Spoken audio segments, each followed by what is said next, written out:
it was my teachers and, the folks in my community. And I really, we had a lot of folks in our community, but I have to specifically give a shout out to like the women, the Black women in our community, the teachers, like my mother, the women who, pretty much I would say they kind of they created a world for us.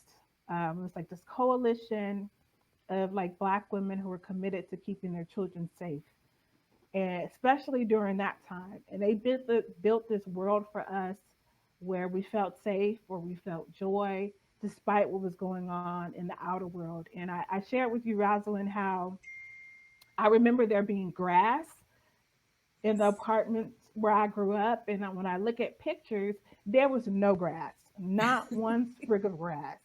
But I remember there being grass. Remember there being flowers. There were no flowers in the pictures. But I mean, that was the creativity too that I was exposed to, like what they did for us. And, um, you know, they helped me to see the world a lot differently from what was actually going on. Um, that's all I'll say on that. Um, oh, Robin wants to say something. I'll mute myself. I love that you saw flowers. I want to just say something about the differences in generation because what you just said was so profound, Jenise, about having Black teachers. We didn't have any Black teachers. Our teachers beat us with rulers and their hands. They made us kneel down outside in the cold. I never saw a Black author from kindergarten until 12th grade, not ever. My AP English teacher, I wrote about this in an essay that is out in the world, but she asked me and the only other Black kid in AP English, I'm just saying I want to talk about the differences in generations. I'm like, yes, right? That's amazing what you just said. When I was in school, girl, our parents gave us Black books. I have a poem about it actually called Frame. Our parents, yeah, somebody else is saying they didn't have any Black anything through K through 12 either. But in any case, there's a teacher at our high school, AP English, who when we had to recite a poem and both times the two Black kids in AP English, even though the majority of Gardena was Black at the time, that says a lot about curriculum, right? They didn't let Black kids in AP English. She asked me, she asked Cedric Wilson, I remember his name only because this incident was so traumatic, uh, do, do you know how to tap dance, boy? Right? That's our high school. And then when I recited, do you like grits? Do you like watermelon? And it took me so long to figure out, that's one of the reasons why it took me so long to come to poetry.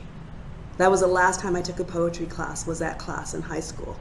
And it took me, I don't know, 30 more years to start writing poetry and even thinking about poetry in that way. So I just want to, for the audience, say the reason why Jenise got to read those incredible books and have those incredible teachers was the activism of Black people during that time, starting in the 50s and the 60s, who so consciously said, we're going to go to school, we're going to get our teaching certificates, we're going to start PhD programs in African American history, right? So you can get a PhD in African American history.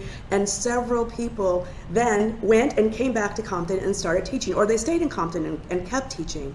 And so those books that Jenise was just talking about, they didn't exist until the 60s and 70s, really the early 70s.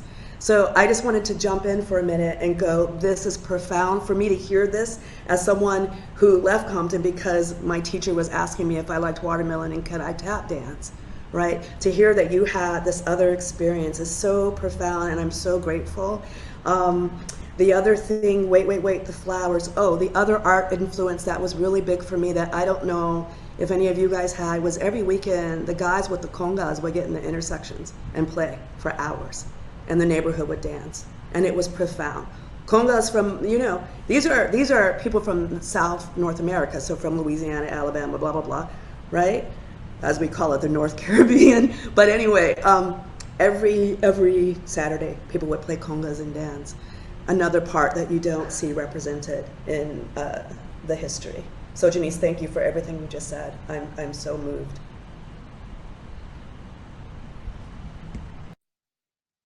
It's important too to like talk about the significance of the Compton Christmas parade, and like I was on a drum squad like when I was a kid, and like the drill team and like drum squad and like all of that practice, and then to be able to march down Compton Boulevard, bullets, like kind of like where you get, everybody's like lining up and getting ready to go.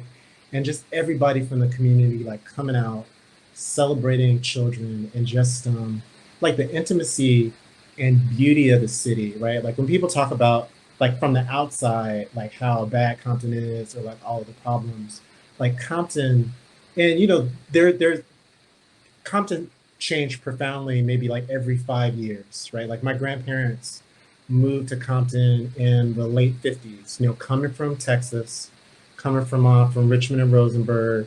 And they were integrating the city. Like it was mostly a white working class community. And 5 years, there's profound turnover. Another 5 years, there's profound turnover.